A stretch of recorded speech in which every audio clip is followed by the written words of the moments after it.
Hello, listener. I have a new features on the podcast.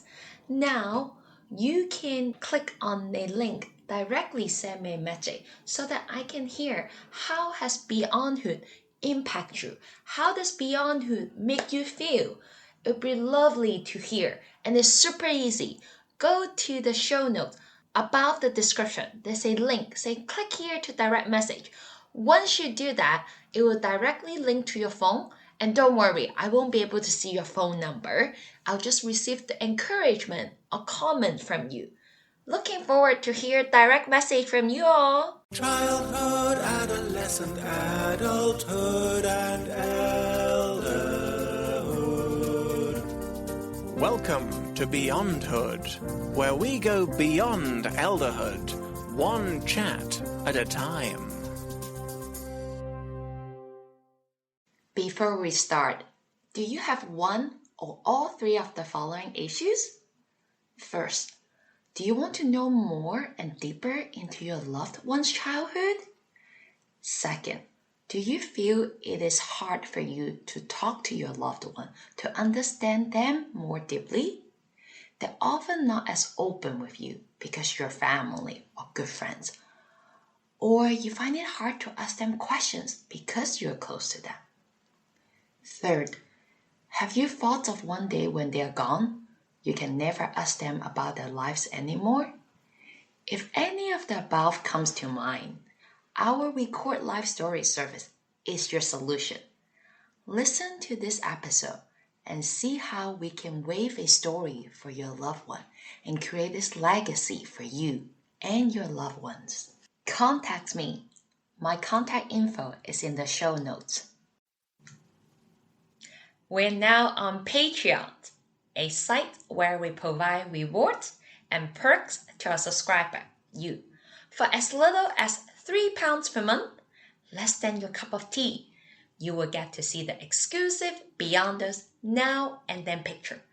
You walk around like a grown-up, without knowing you joined the most amazing and fun community to retrieve the ancient art of storytelling.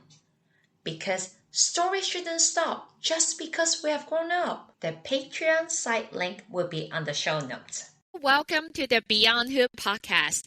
Today we have Brian as our guest. Hello, Brian. How are you? I'm doing great, Nicole. Thank you for inviting me. You're welcome. Let's get started. First of all, could you share with the audience what is your full name, where do you live, and how old are you? I'm Brian Gorman. I live in Hoboken, New Jersey, and I turned 75 on December 24th of last year. Lovely. And ignoring your birth certificate, how old actually you feel you are? That's a good question. Physically, feel older than I do mentally. So I, at my age, am beginning to experience some physical challenges. Back in 2019, I tore a muscle in my leg, and now you need to use a walking stick because sometimes the leg just collapses. I developed asthma after having a bout with COVID. So there are some physical challenges, but mentally, knock on wood, I continue to learn and grow and move on an upward path. So as they say, the more you know how little you know, and I am on that path of continuing to learn. Wow. They say curiosity is what keeps people sharp in their mind as well. I'm very excited to go through the episode with you. Let's get it started. Brian, could you share with us where were you born and where did you grow up and what was your childhood like? Is there a particular story that defined you as a child? I grew up in Bergen County, New Jersey. Most of my childhood was in Maywood, New Jersey, which is not now, but was at the time an all-white suburb of New York City. Next door to Maywood is Hackensack, which is where my father had a pharmacy. My grandparents lived, where I went to church and Boy Scouts and so forth. And that was a much more economically and racially diverse community. My childhood was pretty lonely, I would say. My birth mother actually died when I was a year old. My father remarried fairly quickly. But as I mentioned, my father was a pharmacist, and it was at the time of chain pharmacies beginning to take root. So my father worked literally 7 days a week. My mother worked in the pharmacy until she got a job outside. I was the delivery boy from 7th grade through 12th grade, riding my bike around Hackensack, Maywood, Fair Lawn, different parts of Bergen County, 6 days a week, and really did not have a lot of time for after-school activities or just hanging out with friends or any of those kinds of things. I see. So you mentioned that your mom passed away when you were 1 year old. How did that impact you? I wasn't aware of it consciously at the time. I knew fairly young, probably at the age of 5, that I had 3 sets of grandparents, but I never really understood what that meant. It wasn't until I was actually in my 50s that I came to the awareness that there was this profound sense of loneliness inside of me. And I believe that came from the fact that I lost my mother at a very young age. The impact wasn't hitting on you until very later in your life. Well, it was there, but I didn't have a name for it. I couldn't really identify it, and I certainly didn't know its cause. What were your parents like? What was your relationship with your dad and your paternal grandparent? I remember you shared that they taught you how to play a card game and you were quite close with them. I was very close with my paternal grandparents. My brother, who's 2 years older than my brother and I would spend most weekends at my paternal grandparents' house. We'd go there after Boy Scouts on a Friday night and not come back to my parents' house until Sunday. Again, my father worked 7 days a week, but when he got off Sunday, because he only worked a half a day, he would typically go to the boat that he owned. And so a lot of time with my paternal grandparents. And they did teach me how to play cards, different card games, hearts and pinochle in particular. But why I told you that story and why I tell so many people that story is my grandfather used to give me life lessons. And I don't know whether he knew he was doing that, but those lessons still stick with me. And one came out of teaching me how to play cards. I would complain. I would be very grumpy. And this was before I was even 10. This was when I was in the single digits. I would complain when I would get a bad hand. And my grandfather would say, you can't decide the hand you're dealt. It's always up to you how to play it. And that lesson keeps on coming back to me in my own life. And it's one that I often share with my clients when I'm working with them as well. Wow. So what did your grandparents do? How did they have that tradition to share with you? Well, my grandmother was a housekeeper.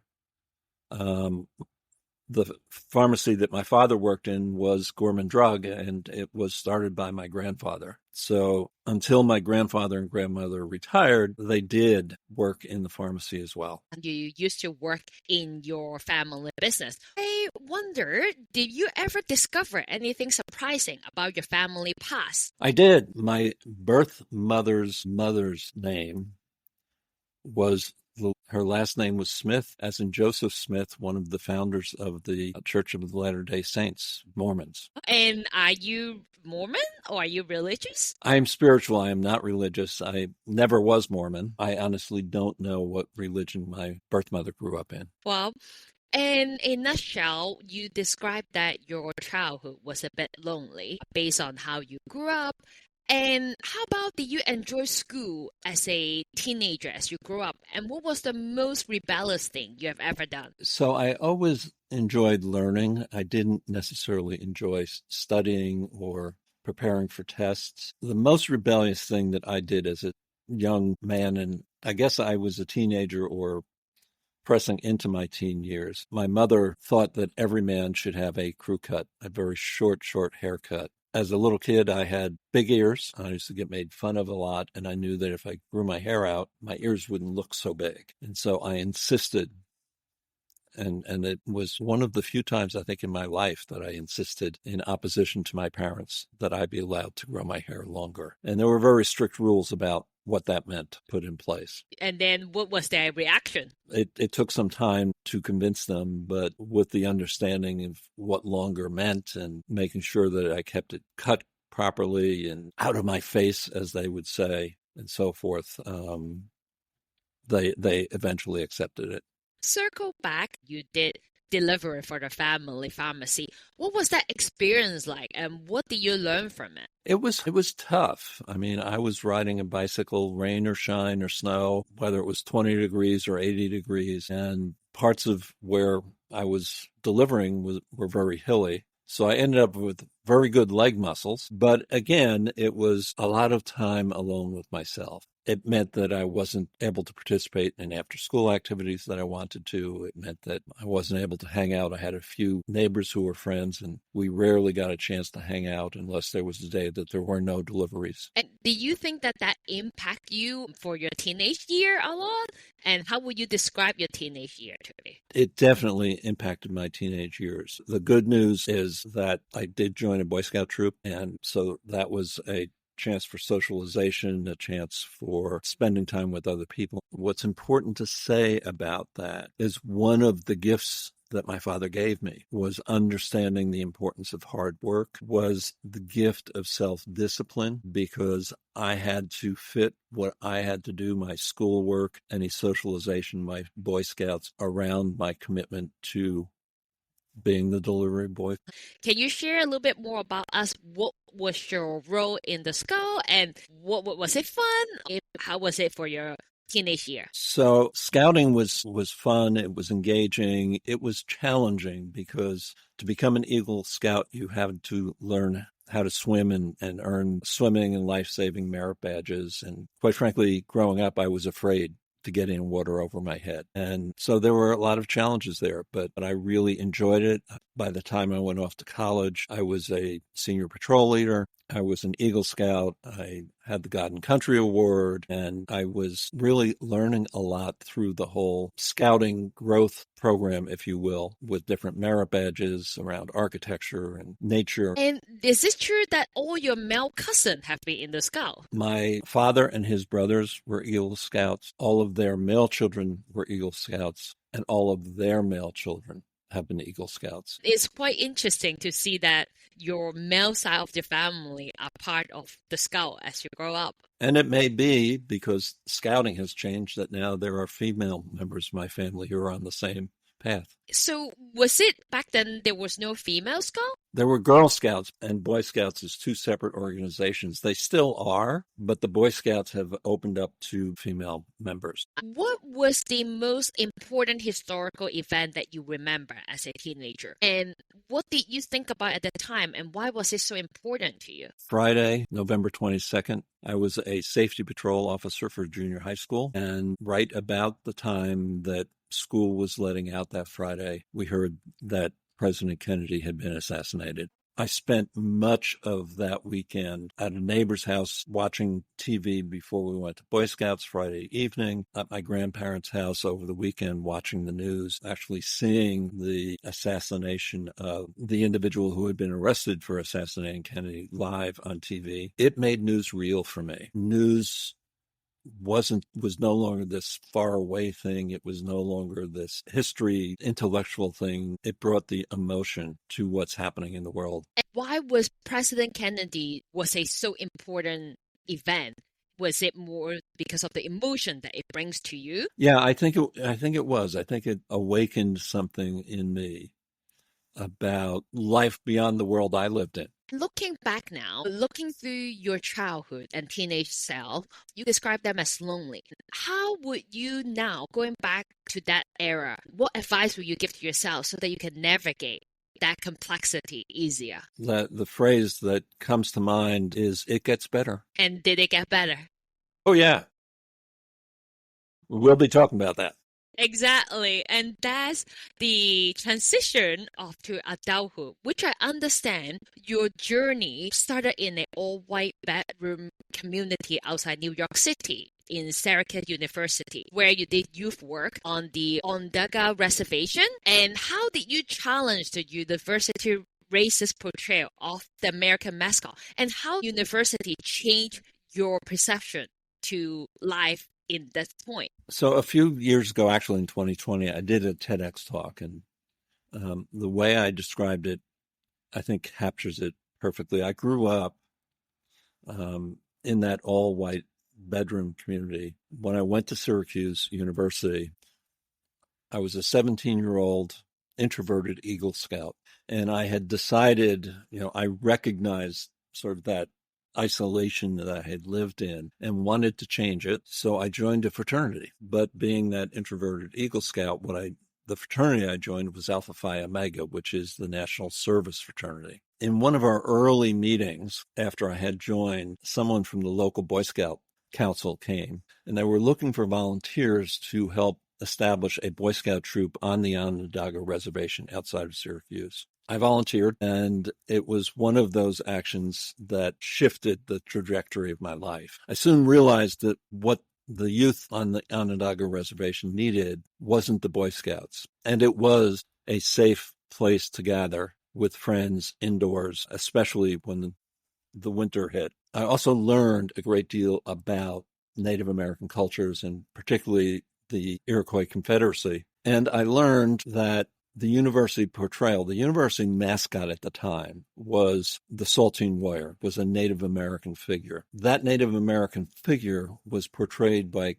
Caucasian fraternity brothers dressed up as Hollywood Indians, running around as if they were drunk, which is both a racist and xenophobic portrayal of Native Americans, as you said. And so fairly quickly, I started to try to press the university to change its mascot. And at some point, I suggested, well, if you don't change the mascot, maybe you offer a scholarship to a academically qualified youth from the Native American population, if you will, to portray, and that they do so in the local dress. At one point, I got the fundraising office to try working with me to raise money to start a Native American Studies program. All that really happened while I was there over those 4 years was I was asked to help create an Introduction to Native American Cultures course in the Department of Anthropology. It took the Onondaga Nation another 10 years before the university conceded to change the mascot. But this spark inside of me, and in a way, maybe it built on the spark that was lit with Kennedy's assassination. The spark inside of me was ignited around recognizing injustice, making change happen at the social level, at the personal level, and later that carried on to change at the organizational level. And that spark for making change happen, supporting change, is what still keeps me going today. I can even hear the voice of your tone as you speak about how important this event in your life that has changed you. As you say, it makes a big impact on you.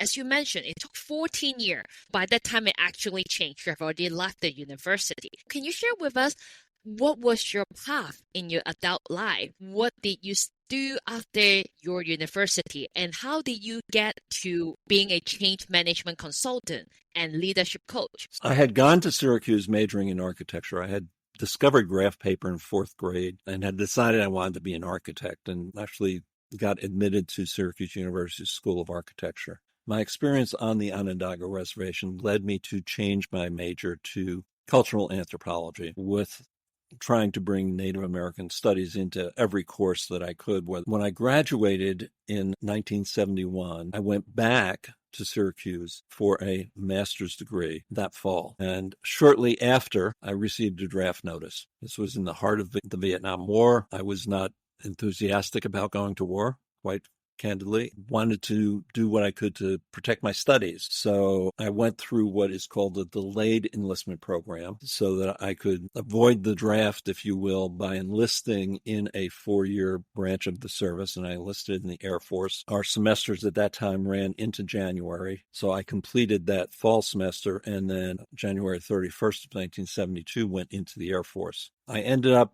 spending 4 years as an Air Force drill sergeant and basic training instructor. And I didn't see it this way at the time, but my job really was to take, with a fellow instructor, take 48 disparate individuals and turn them into a well-functioning organization, a well-functioning team every 6 weeks. And that is organizational change management under a different label. When I got out of the service, I went back to Syracuse. I was hired by the Office of Residential Life to be a residence hall director for 1 year. During that year, create a program so that residence hall could become a living learning center the next year. After that, I went to work for the development office, raising money for the Carrier Dome. Our job was to put ourselves out of business by paying for the dome before it opened. Went out to University of Minnesota, where I was director of annual giving, to turn that program around because it was no longer increasing giving every year. Went up into the vice president for finance office at the University of Minnesota to become really an internal management consultant. Had some great experiences there working for a gentleman named David Lilly. David was one of the founders, retired as CEO of Toro, and learned a lot from my time with David. Came out to New York as a management consultant for KPMG, working in their higher ed consulting division. In 1988,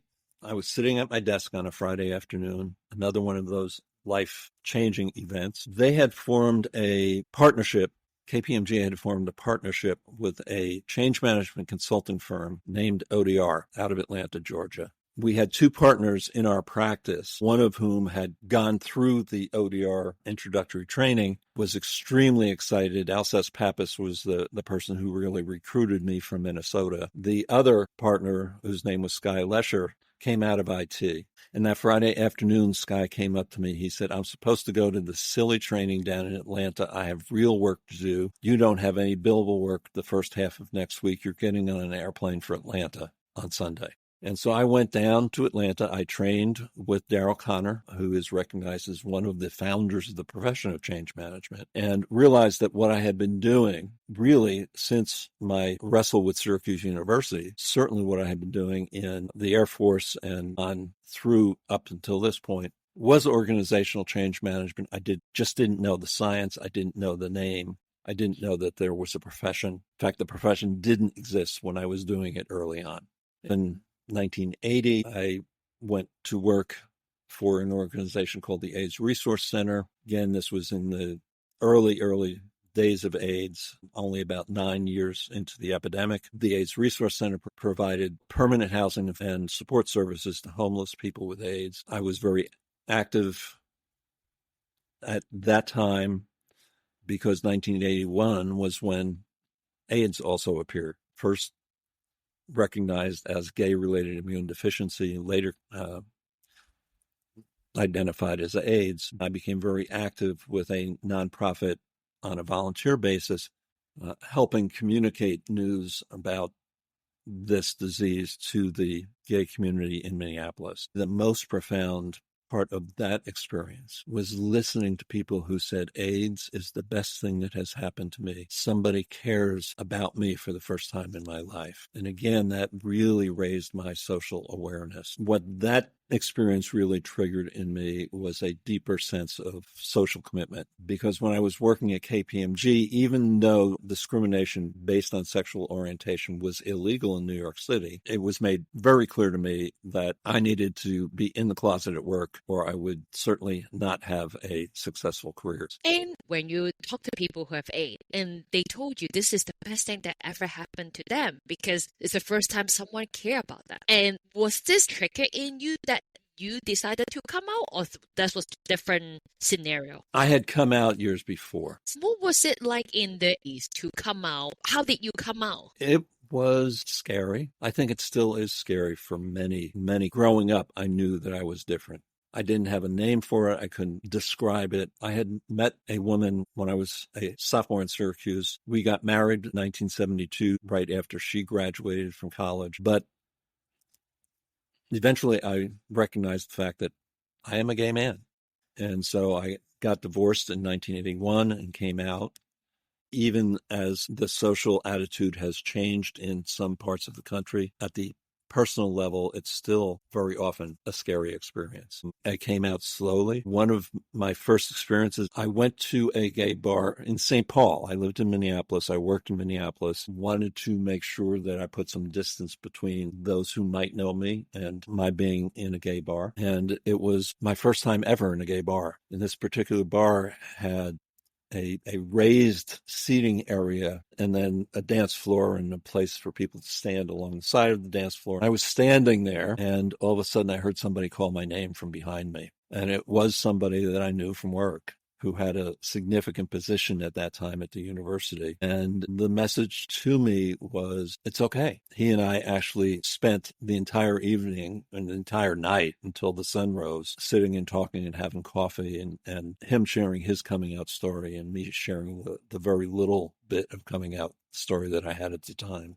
Well, from what I'm hearing from you, your work, as you described, going from in the university fighting for the justice of the mascot to being in the Air Force and doing all the work in the AIDS organization, those are all part of the change organization that you didn't realize. And in terms of putting that into your personal life, because you came out in 1981, by the time you were 31, how does coming out impact your relationship with your family and friends? And what were some of the important relationships you had as an adult? Let me start with the relationships and the friends, and we'll go to family. One of my best friends at the time was a woman who was my executive assistant at the university. She remains one of my best friends. When relationships end, and I think this is as true in male-female relationships as same-sex relationships. For some reason, people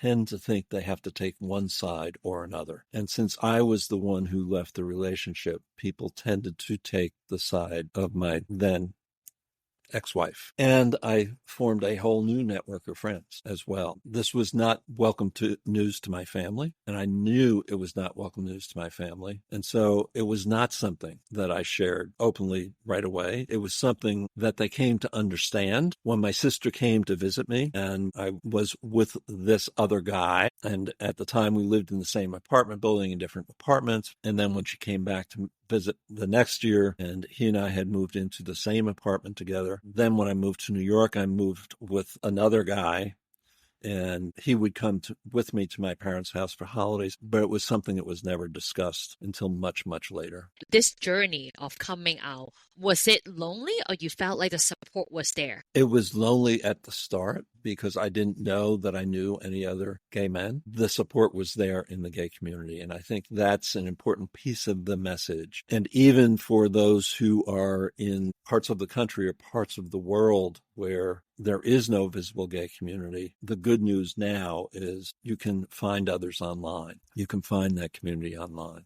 It was very touching for me to hear how did it impact you, because your life definitely wasn't very linear. You're going from more introvert, shy and lonely growing up to you have that confidence to change and to become what you have achieved so far. Now we discuss your adulthood. I also want talking about your family, that you adopted your son Brandon when you were 61 and he was 18 and homeless. Could you share with us how did it happen and what was the story? In 2009, right around Memorial Day, I got an email. Remember 2009, again, this was when the internet wasn't much of a thing. We didn't have Zoom. We didn't have Teams.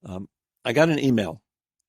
And basically it said, I'm a high school sophomore in Massachusetts studying photography. Our assignment is to write the biography and photograph in the style of our favorite photographer. I Googled gay photographers, and you're my favorite. May I interview you? I am a semi-pro photographer. I have one of my photographs in the permanent collection of the Museum of Fine Art in Houston. My ego said yes. I got on the phone with this young man, and it was clear he had done his preparation. His questions were well thought through. He asked me one question, another one of those pivotal moments, if you will, in life. He said, how did you come to your photography? And I explained to him my first partner had been an artist. He paid his bills working in a photo lab. And after trying to teach me how to draw for 5 years and not succeeding, he suggested I buy a camera. And I bought a good camera. I started photographing for years and years, and then I studied at the International Center of Photography. And I turned the question back to him, and he said, it's a way to see a world outside the abuse I experience at home every day and the assaults I suffer at school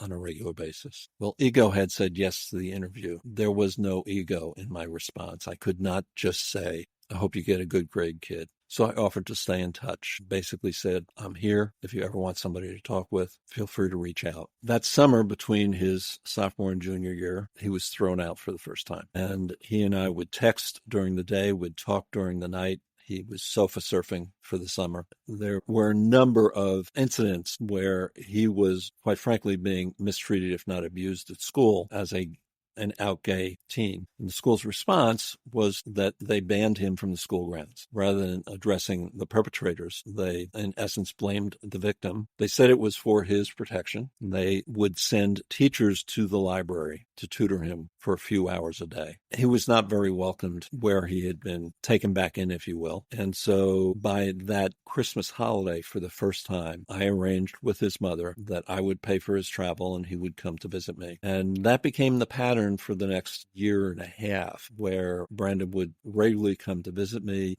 I worked with him in preparing for his SAT exams. I worked with him in college applications. I worked with him in scholarship applications. I worked with him in campus visits, really doing those things that one would typically expect a parent to be doing. There was no parent willing to do that with him. March 11th of 2011, I got a text. This was back when we had to pay for daytime minutes, and he was not allowed to use daytime minutes. He was on the family plan. And the text said, my mother just gave me 2 or 3 hours to get out of the house. What do I do? And my response was basically, forget the rules, call me. And he did. And I could hear a lot of yelling and screaming in the background. So I told him that he should be, if he can, getting his birth certificate, his social security card, his medications, his computer, and that I would find a place for him to stay, and I would rent a car and drive up that day. So I did, and I drove up to Massachusetts that day, that got up there that evening, and the next day we went in to visit his school counselor. Now, at this point, his school district was paying another school district about 20 miles away for his senior year. When we went in to see the guidance counselor, she made it very clear that, yes, there were only 3 months till graduation, and the only way he would graduate is if he found a place to live in the school district. So I drove around the school district, took several days to find this little studio apartment that I could rent for him. We furnished it from Bed Bath & Beyond and Target and Kohl's. 3 months later, he graduated. He moved down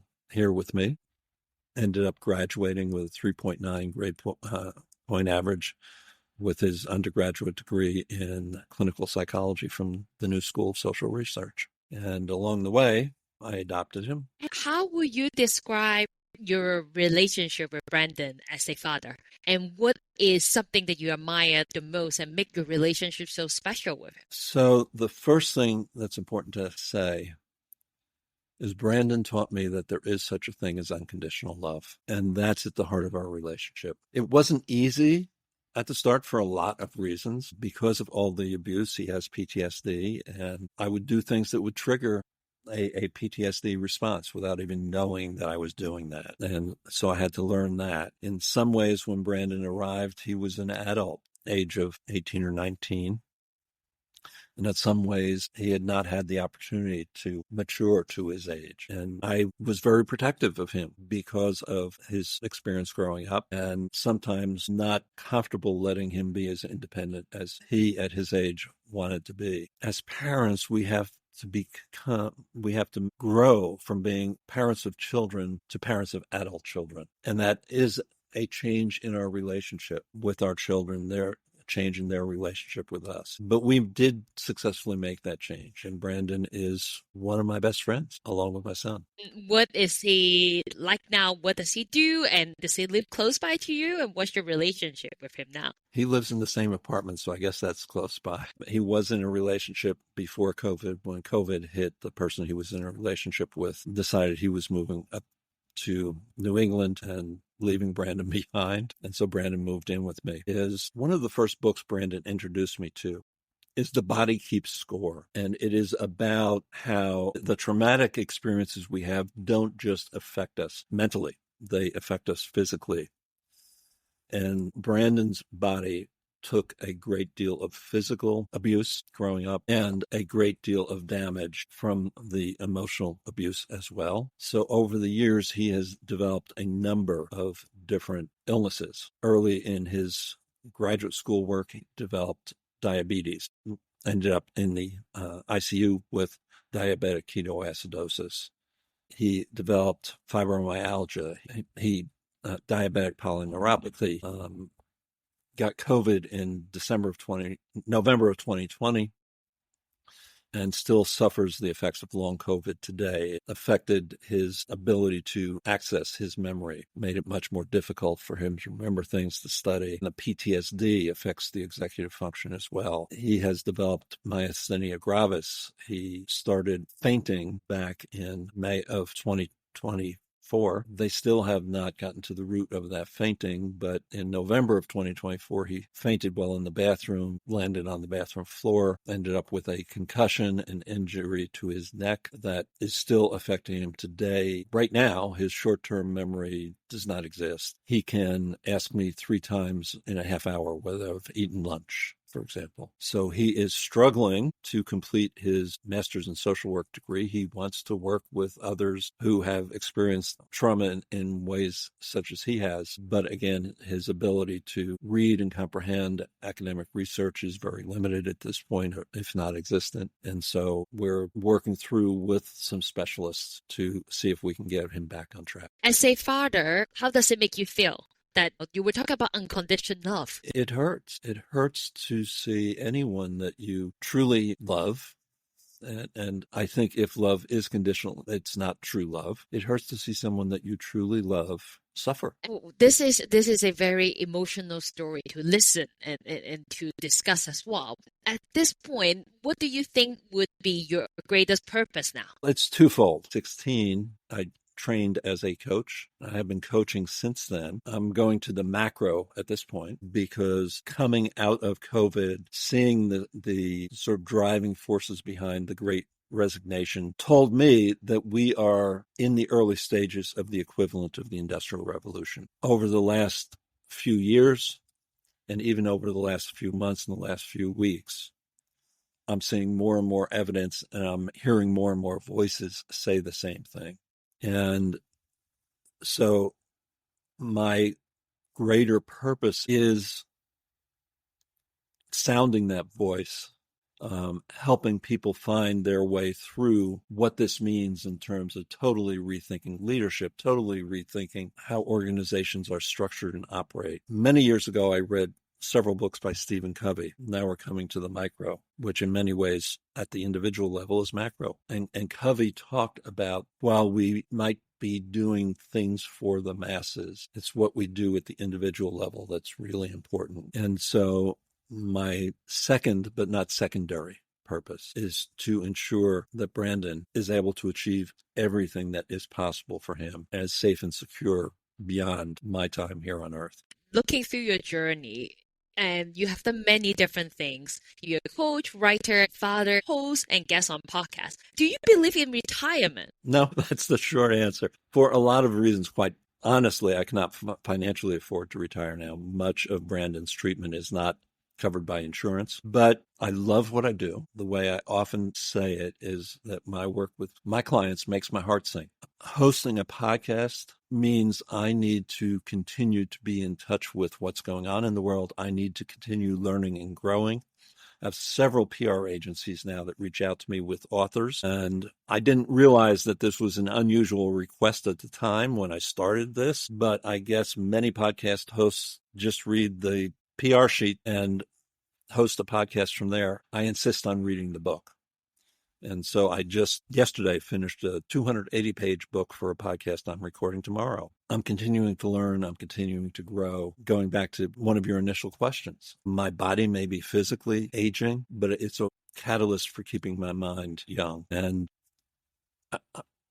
I think I would get bored if I stopped. Curiosity and sincere is what I would describe you, because from listening to your conversation from your childhood all the way till now, the involvement is big. I think curiosity and continues to learn has been a big factor to become who you are now. And now we're coming to the last part of the podcast, is what I call beyond elderhood. Looking back, what has been your biggest challenge and what has been your biggest proudest moment in your life? Could you share with us? Moving through a career path as I have, my biggest challenge has been financial stability. In October of 24, I had a client who was probably 97% of my income, closed their doors, leaving me with 2 months of unpaid invoices. When people ask me if this is the first time that has happened to me, it's actually the 5th time that has happened to me. I've been laid off, I've been fired, I've had clients retire, go out of business with little or no notice. So rebounding from that and maintaining or rebuilding a secure financial base has really been the biggest challenge throughout much of my adult life. My biggest accomplishment is taking in the gift that Brandon is. A lot of the time, we talk a lot about different perspective of your life. The relationship that impact you are most often what they're most proud of. Do you have any regret in life? Nicole, I thought of that question often. I've heard people voice their own regrets often, and I really don't know that I have regrets, because might I have come out earlier? Yes. Might I have done X or Y differently? Yes. But I feel like I did what I did when I did it because it was right for me then. What do you think of death? Are you afraid, and do you believe in an afterlife? I'm not afraid. I don't know if I believe in an afterlife. I believe that if I live the best life I can now, then if there is an afterlife, that will be recognized. And if there's not an afterlife, then I have done the best that I can do. Last but not least is, how do you keep yourself in good spirit and health now? And what do you most looking forward? So I try to eat and sleep, and exercise is more limited because of aging different parts of my body. But I do try to eat and sleep and get what exercise I can. The good news in Hoboken is, actually, since I moved from Minneapolis in 1986, I have not owned a car. So it's not uncommon for me to, if I have errands to run in different parts of the city, to walk 5 or more miles in a day. So that's sort of the physical. For many years. What do you most look forward to? What is next for you? I most look forward to the clients I'm meeting later today. Focus in the present. Absolutely. And last but not least, what would be your one piece of advice for the younger generation, especially the ones who have similar experience as you, that they are gay and wanting to come out or experience loneliness? Loneliness is real.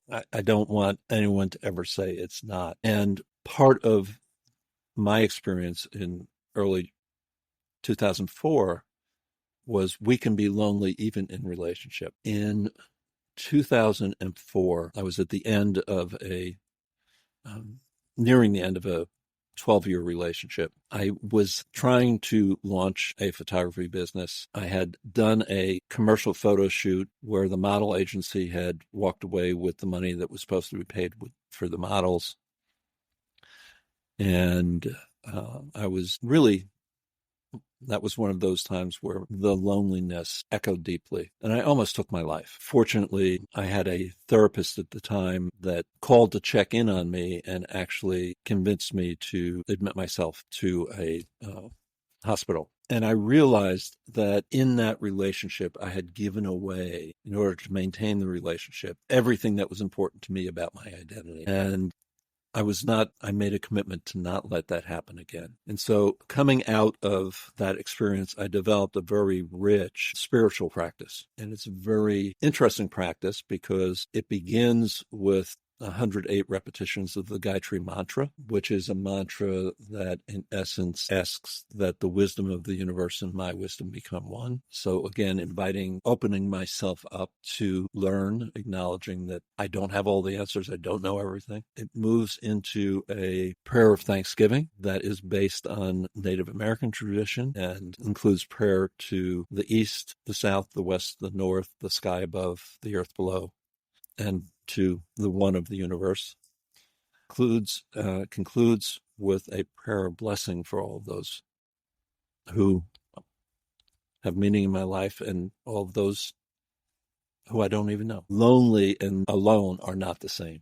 We can be very happy and fulfilled alone, and very lonely in relationship. What I would say is listen for what makes your heart sing as a person, professionally, all areas of your life, and find others who sing the same song, find others who will help you learn to sing with your heart. Be curious, know that there are others out there for you to connect with.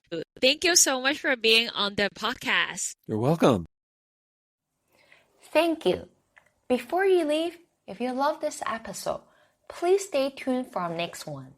If you haven't done so, please follow Beyondhood in your favorite podcast listening app.